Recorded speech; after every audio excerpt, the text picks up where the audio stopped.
नमस्कार दोस्तों, मैं आपका होस्ट दोस्तों श्रीकांत जोशी आपका स्वागत करता हूं मैं रिव्यू मास्टर में। दोस्तों इस वीडियो में हम लोग बात करेंगे जो भी सैटेलाइट सूर्य के करीब लॉन्च की जाती हैं या सोलर प्रोब लॉन्च किए जाते हैं नासा के द्वारा या इसरो के द्वारा जो किया जाने वाला है भविष्य में, उसमें जो हमारा प्रोब होता है या सैटेलाइट होती है वो लाखों डिग्री सेल्सियस सूर्य का तापमान होने के बावजूद वहां पर नहीं पिघलती है। नासा ने एक आर्टिकल जारी किया है जो कि उनके सोलर प्रोब के लिए काम में आने वाला हीट शील्ड है, और वो क्या टेक्नोलॉजी इस्तेमाल कर रहे हैं इस पर भी उन्होंने आर्टिकल जारी किया है। तो इसी चीज पर हम लोग बात करेंगे और पूरी विधि समझेंगे किस प्रकार से हमारा वहां पे जो प्रोब है या जो सैटेलाइट है जो सूर्य की स्टडी के लिए लॉन्च किया जाता है वो पिघलता नहीं है। तो चलिए जान लेते हैं। आपको पता होगा कि इसरो आदित्य L1 लॉन्च करने वाला है, जिसकी सारी डिटेल मैं आपको इस वीडियो में बना के रखा हूं। आई बटन पर आप क्लिक करके इसके बारे में सब कुछ जान सकते हैं। आज जो हम बात करेंगे वो नासा के पार्कर सोलर प्रोब के बारे में बात करेंगे। शुरुआत में इसका नाम था 2002 में इसका नाम था केवल सोलर प्रोब। उसके बाद 2010 और 17 के बीच में इसका जो नाम रहा वो सोलर प्रोब प्लस रहा, और 2017 के बाद इसका नाम पार्कर सोलर प्रोब रख दिया गया है। यह 7 साल के लिए मिशन होने वाला है। सूर्य के आउटर कोरोना का इसमें जांच की जाएगी, उस पे पूरे एक्सपेरिमेंट किए जाएंगे पार्कर सोलर प्रोब के द्वारा। यदि पृथ्वी और सूर्य के बीच में एक दूरी मान ली जाए 1 यार्ड की, तो लगभग सूर्य के 4 इंच की दूरी से यह प्रोब गुजरेगा, और 7 सालों में कुछ 7 बार सूर्य के पास से यह प्रोब गुजरेगा। तो जाहिर सी बात है कि इसको हीट जो मिलेगी वो इसको मेल्ट भी कर सकती है, ऐसा हम लोग का मानना है, क्योंकि आउटर कोरोना का जहां से यह प्रोब गुजरेगा वहां का तापमान लगभग 10 लाख डिग्री फ़ारेनहाइट का होता है। तो क्या टेक्नोलॉजी इसमें इस्तेमाल की जाएगी जिसके कारण यह प्रोब या यह सैटेलाइट न पिघले, इसका जो भी इंस्ट्रूमेंट है वो न पिघले? नासा ने पूरा का पूरा आर्टिकल जारी किया हुआ है जिसके बारे में मैं आपको यहाँ पर बताता हूँ। लिंक आपको डिस्क्रिप्शन में भी मिल जाएगा। इस प्रोब को मेल्टिंग से बचाने के लिए सूर्य जिस मटेरियल का बना हुआ है वह मटेरियल सबसे ज्यादा काम में आने वाला है। आपको पता होगा कि सन या कोई भी स्टार प्लाज्मा पार्टिकल्स के बने होते हैं। आप जानते होंगे आउटर कोरोना का टेम्परेचर 10 लाख तक का है, पर ये जो पार्टिकल हैं प्लाज्मा पार्टिकल, इनका टेम्परेचर होता है और टेम्परेचर और हीट में बहुत ज्यादा अंतर होता है। इन प्लाज्मा पार्टिकल का टेम्परेचर भले ही 10 लाख फ़ारेनहाइट तक का हो, पर जो पूरी हीट होती है, हीट ट्रांसफर होती है, वो केवल और केवल 2 से 3,000 फ़ारेनहाइट की ही होती है। जैसे कि हमें वहां पर कोई भी स्पेसक्राफ्ट भेजना है तो उसके आउटर पार्ट को केवल और केवल हमें 3 से 3,500 फ़ारेनहाइट तक झेलने लायक बनाना होगा, और हम आसानी से सन के चारों ओर चक्कर लगा सकते हैं। आप इसको इस प्रकार समझ सकते हैं, एक तरफ 100 डिग्री सेल्सियस पर बॉइलिंग वाटर हो और दूसरी तरफ ओवन हो जिसका अंदर का टेम्परेचर 400 डिग्री सेल्सियस हो।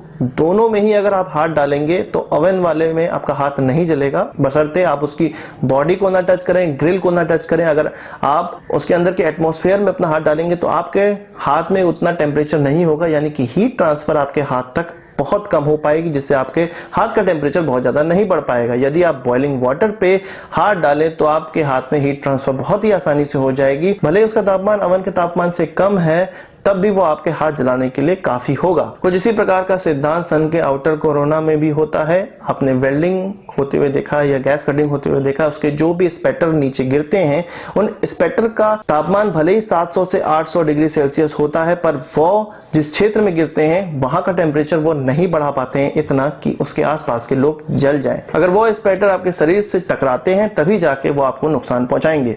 ठीक इसी प्रकार का सिद्धांत सूर्य के आउटर कोरोना में भी इस्तेमाल होता है। इस प्रोब को एक आउटर शील्ड दी जाएगी जो कि केवल और केवल 3 से 4,000 डिग्री सेल्सियस तक ही बच सकती है। इस प्रोब का जो आउटर शील्ड है जो इसको मेल्टिंग से बचाएगा, उसमें बाहर की तरफ दोनों ही सिरों पे टफेंड कार्बन बॉन्ड का इस्तेमाल किया जाएगा। जिस प्रकार से आप गोल्फ की बॉल देखते हैं, हमारे रैकेट की बॉडी देखते हैं, हल्की होती हैं पर टफेन होती हैं। दोनों ही प्लेट कह सकते हैं आप बाहर की तरफ की टफेंड कार्बन की बनी होंगी, और अंदर का जो स्थान होगा वो फोम के द्वारा बनाया जाएगा, जो कि वह भी कार्बन के ही द्वारा बनाया गया फोम होगा।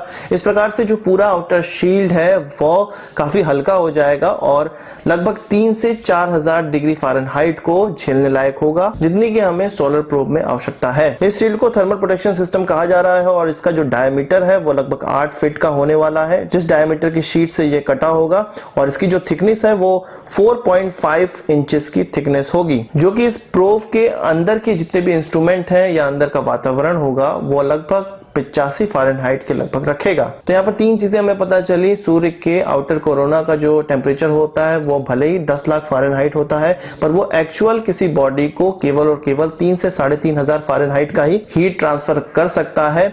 और इस हीट से बचने के लिए भी एक शील्ड का इस्तेमाल किया जाता है जो कार्बन एंड कार्बन बॉन्डिंग की बनी होती है, जिससे अंदर के इंस्ट्रूमेंट का टेम्परेचर केवल और केवल 85 डिग्री फ़ारेनहाइट ही रह जाता है, जो कि अंदर के इंस्ट्रूमेंट के लिए अच्छे से बियर करने योग्य होता है। पर इनके अलावा इस प्रोब के कुछ इंस्ट्रूमेंट ऐसे भी होंगे जो कि इस शील्ड से भी बाहर निकले होंगे, जैसे कि सोलर प्रोब कप, जो कि इसमें इस्तेमाल होने वाले दो इंस्ट्रूमेंट से एक है, जिसको फैराडे कप भी कहा जाता है। और इसका काम होता है आयन और इलेक्ट्रॉन फ्लक्स को मेजर करना और उनके फ्लो के एंगल को जानना और यह जानना कि सोलर विंड का एंगल क्या हो रहा है। तो इनको किस प्रकार से बचाया जाएगा, क्योंकि इस पे तो शील्ड भी नहीं लगी होती है। तो ये जो कप है वो टाइटेनियम, जर्कोनियम, मोलिब्डेनम शीट से बनी होगी, जो कि मोलिब्डेनम का एक कंपोजिट मटेरियल है और इसकी कैपेबिलिटी लगभग 4000 फ़ारेनहाइट को झेलने तक की है। तो इसको किसी प्रकार की शील्ड की आवश्यकता नहीं होगी। इस प्रोब को, इस सैटेलाइट को पावर देने के लिए इसमें सोलर पैनल्स भी लगे होंगे, सोलर एरे भी लगे होंगे।